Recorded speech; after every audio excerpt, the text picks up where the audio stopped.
Olá, crianças do primeiro ano, tudo bem com vocês? Eu gostei tanto da aula passada que hoje estou aqui novamente para continuar com esse assunto, lugares sagrados. Foi muito gostoso, vamos continuar? Mas antes vamos organizar o nosso material. Fiquem atentos. Só precisaremos do básico hoje, o caderno, o lápis grafite, o lápis de cor e a borracha. Todos os lápis apontadinhos, ok? Eu espero vocês.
Já tudo preparadinho? Então, vamos organizar o nosso caderno. A data de hoje, aula 16, lugares sagrados. e ensino religioso. Eu volto daqui a pouco.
aula de hoje, nós vamos conhecer alguns lugares sagrados afro-brasileiros. E para começar, já que esse assunto ele é completo, cheio, repleto de cultura africana, eu trouxe uma linguagem dessa cultura para vocês, que é uma história. Uma história desse livro, Histórias Encantadas Africanas. Ela possui várias histórias dessa cultura e hoje eu escolhi essa história que está aí na tela para vocês. Anansi e o Baú de Histórias. Quem escreveu foi a Ingrid Bensemeyer Bellinghausen e quem editou foi a editora RHJ. É uma das histórias desse livro que fica na página 10. Prestem atenção. Anansi e o Baú de Histórias. Houve um tempo em que as histórias não existiam. Viviam aprisionadas num baú de ouro, em poder dos deus do céu, Niame. Ninguém podia chegar perto. Anansi, Cauca, um velho e fraco homem-aranha, observava como o mundo era triste sem histórias. Ninguém tinha nada para contar. Então, decidiu fazer algo a respeito. Determinado a libertar as histórias, Anansi iniciou sua jornada tecendo uma resistente teia com frios prateados até o céu. Niame ficou curioso. O que aquele pequeno homem-aranha queria? O que alguém frágil como você traz para mim? Eu quero comprar suas histórias e espalhá-las pelo mundo, disse Anansi corajosamente. Você quer comprá-las? Nunca poderá pagar por elas. Por favor, qual é o preço das histórias? Perguntou Anansi. Fique sabendo que até hoje ninguém venceu o desafio. Exijo que me traga 4 assustadoras criaturas. Onini, a jiboia que engole um homem inteiro. O sebo, o leopardo com dentes de sabre. Mboro, o enxame de vespas de ferrões mortais, e Moatia, a fada que nunca é vista, disse Niame, duvidando da capacidade de Anansi. O velho Anansi agradeceu e saiu em silêncio. Quando chegou em casa, contou tudo à sua esposa, Azo, e pediu alguns conselhos. Acho que tenho uma ideia, disse Azo. Para capturar o Nini, pegue uma vara, vários cipós e... Anansi preparou o material e foi para perto do rio onde vivia a cobra. Sabe, Onini, fiz uma aposta com minha mulher. Ela acha que você é mais comprida que este bambu, mas eu duvidei. Onini quis mostrar que era grande e esticou o corpo. Sem perder tempo, Anansi amarrou-a com os cipós no pedaço de bambu. Depois de capturar a jiboia, ele foi à procura de Ocebo. Na mata, Anansi cavou um buraco, escondendo-o com folhagens. No dia seguinte, encontrou o sebo preso na armadilha. Com uma pancada na cabeça, o bicho desmaiou. Pronto, mais uma etapa cumprida. Agora eu vou pegar Mboro, comemorou o Homem-Aranha. Com mais um plano em mente, Anansi encheu uma cabaça de água e colocou uma folha de bananeira sobre a cabeça. Aproximando-se de Mboro, jogou a água para cima, gritando: "Rápido, rápido! Está chovendo! Protejam-se aqui dentro!" Dito isso, as perigosas vespas voaram para dentro da cabaça, que Anansi tampou com a folha de bananeira. Por fim, ele foi para o último desafio: capturar Moatia. Para tal, esculpiu uma boneca de madeira, passou cola e pediu que Aço fizesse um saboroso mingau. "Posso experimentar o seu mingau?" perguntou Moatia, dançando. Como a boneca não respondeu, a fada ficou irritada e deu-lhe um empurrãozinho, dizendo: "Como ousa não responder à fada das fadas?" Mas Moatia, de repente, estava toda grudada na boneca. "Socorro, socorro!" gritava ela. Então Anansi apareceu e ensacou a fada com a boneca de uma vez só. Feliz da vida, o velho seguiu para o castelo no céu, entregou as 4 criaturas de Niame, que não contava com a sua inteligência. Parabéns, Anansi! Agora você é dono das histórias, disse o Deus do céu, entregando a ele o baú de ouro. Anansi agradeceu e tratou de espalhar o tesouro das histórias por todo o mundo. Que bacana essa história, né? Veja, graças a Anansi, hoje nós podemos ouvir as histórias que são contadas no mundo todo, como essa, por exemplo. Essa história queria que fosse registrada de alguma forma lá no seu caderno de ensino religioso. Sabe como? Pega o seu caderno e copia lá no nome do nosso personagem de hoje. Copie o nome desse personagem e desenhe-o de uma forma que você o imagina. Quando eu comecei a contar a história, eu falei para vocês que tipo de personagem era o Anansi. Vocês conseguem imaginar quem que lembra? Eu falei no meio da história. Isso mesmo, ele é um Homem-Aranha. Mas não é esse Homem-Aranha que a gente vê aí nas revistas em quadrinhos e nem nos filmes. Ele realmente tem uma parte do corpo como aranha e uma parte do corpo como um homem.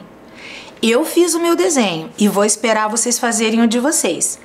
Depois de um tempo eu volto e mostro para vocês como ficou o meu. Capricho! Que esse desenho eu quero que vocês levem para a escola assim que nós voltarmos, para vocês dividirem com as professoras e os seus amigos na escola. Eu vou aguardar.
Ficou bem caprichado?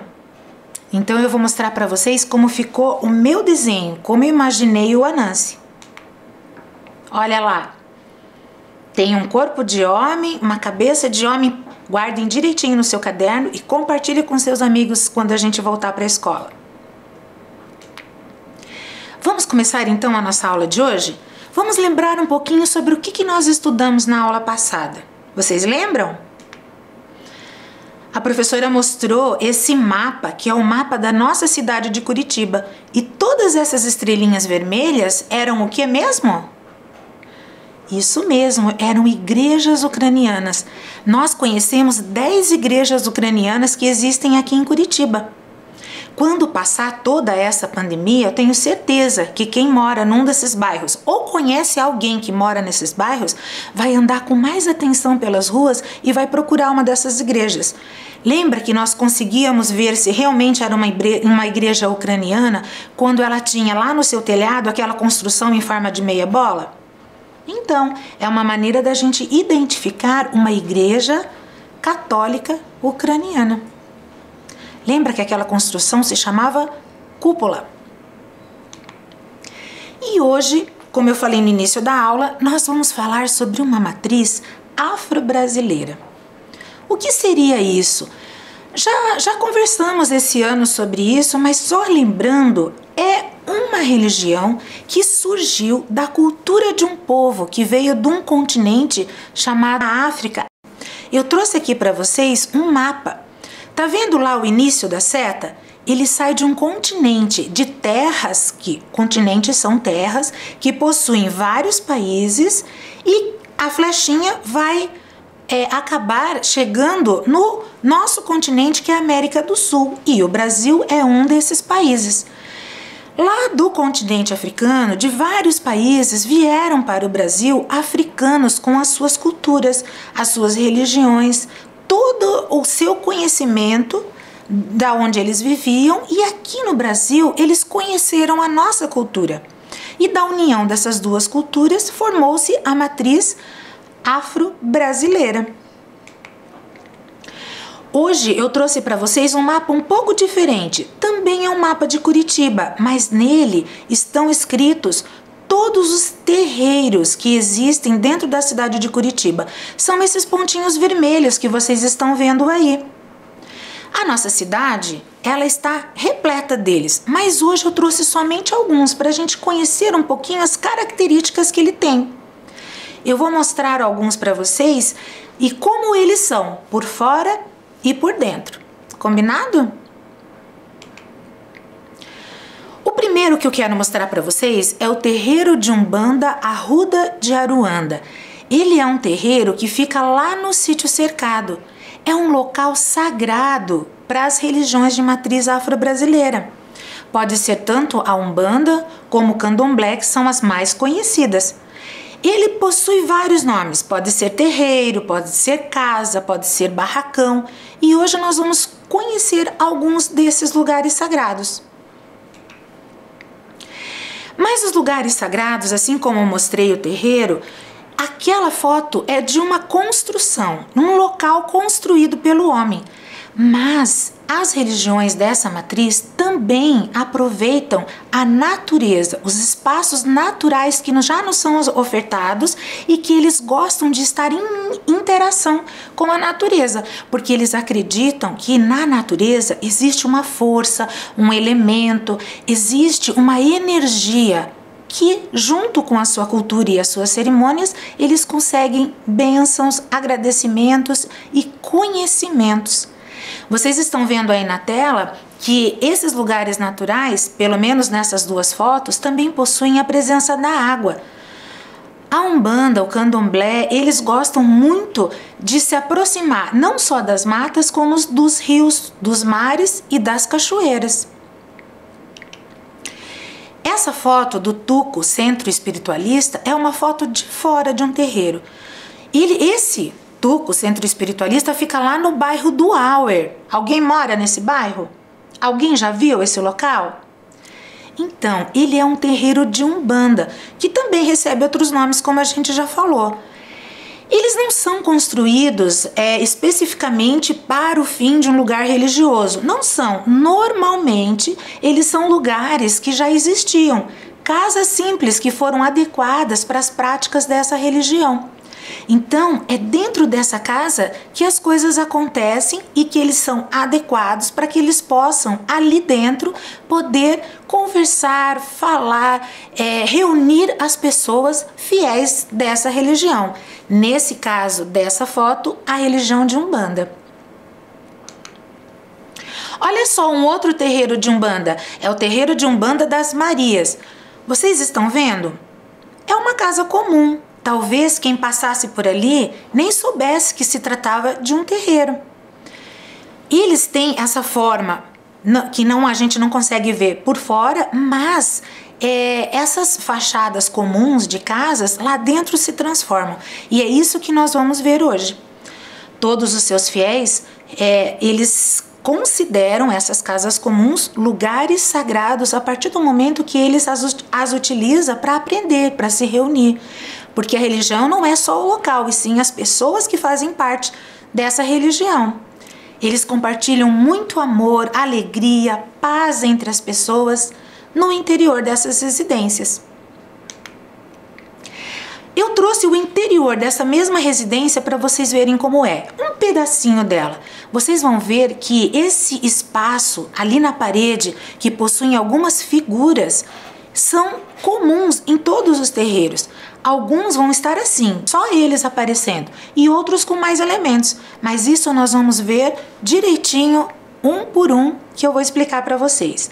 Esse terreiro Umbanda das Marias, ele fica lá no bairro Fazendinha e Portão, bem no meio dos dois bairros. Quem mora tanto num bairro quanto do outro, talvez já tenha passado por ali. Fiquem atentos. E olha um outro terreiro, esse é o terreiro de Umbanda Luz, Paz e Amor. Também, né? Parece um galpão. Ele é um terreiro que fica lá no bairro Alto. Às vezes por fora, como do outro, a gente não consegue identificar.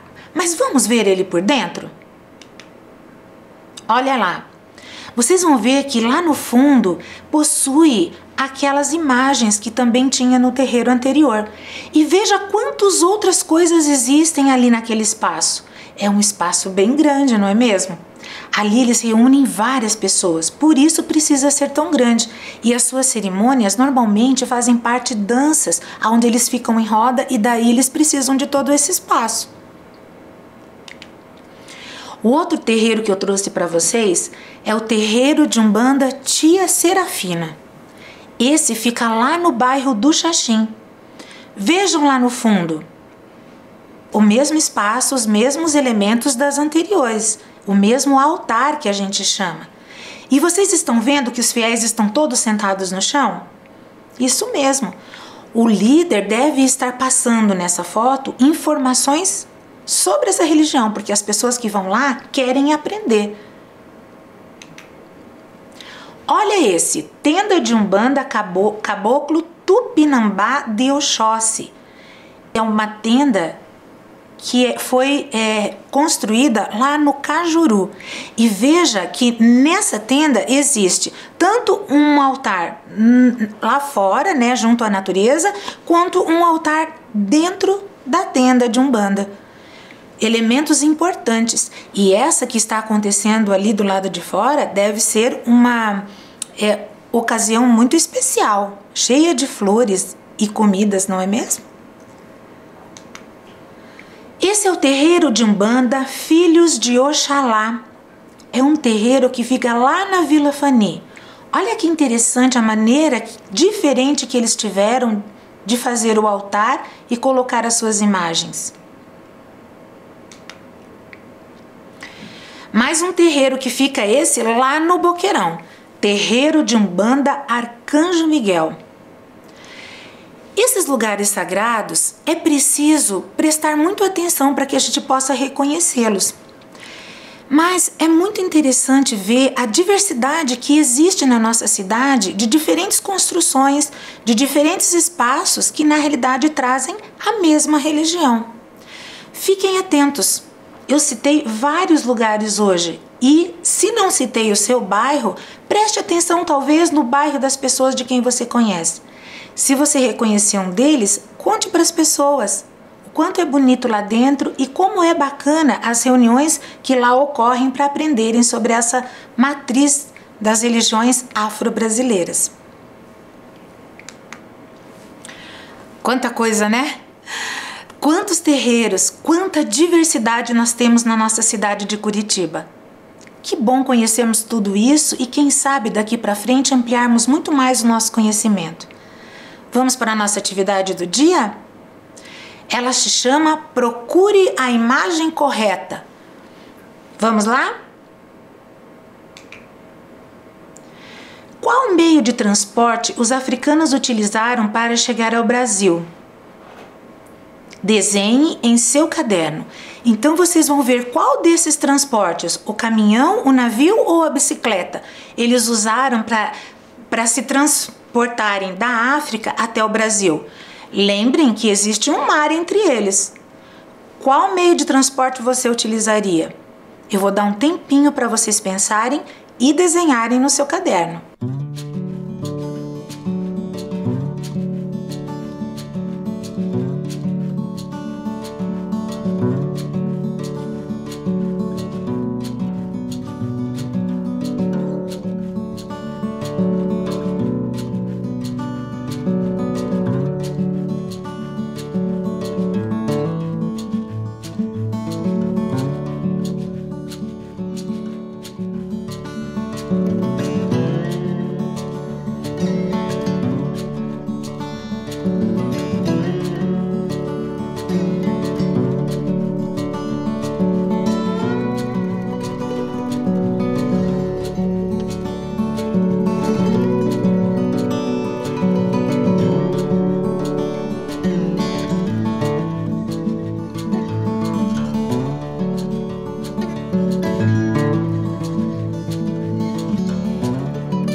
Vamos lá?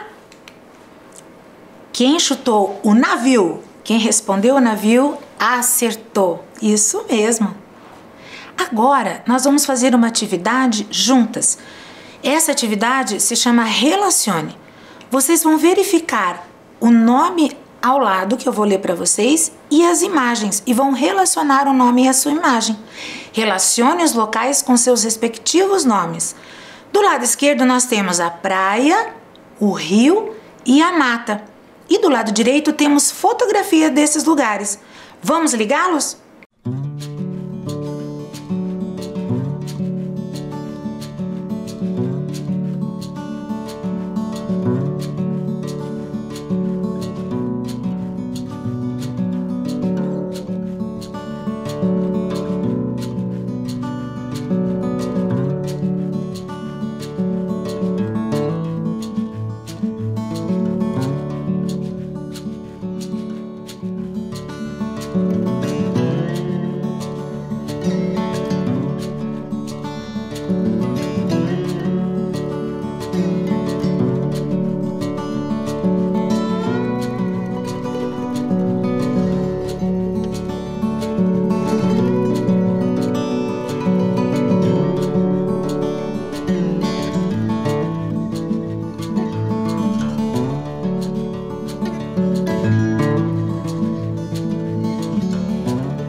Vamos conferir? Praia. Muito bem, olha lá as ondas do mar. Rio. Opa, precisamos passar ali no meio de duas imagens, mas está lá. E mata? Muito bem, quem acertou. Hoje nós aprendemos muitas coisas sobre a matriz afro-brasileira. Vamos rever? Nós ouvimos a história Anansi e o baú de histórias, relembramos sobre as igrejas católicas ucranianas da matriz ocidental e conhecemos lugares sagrados da matriz afro-brasileira. Foi muito bom estar aqui hoje com vocês novamente. Então, não esqueçam, não toquem o rosto com as mãos sujas. Lave sempre as suas mãos e fiquem em casa. Se precisar sair, já sabem, use a máscara. Até a próxima!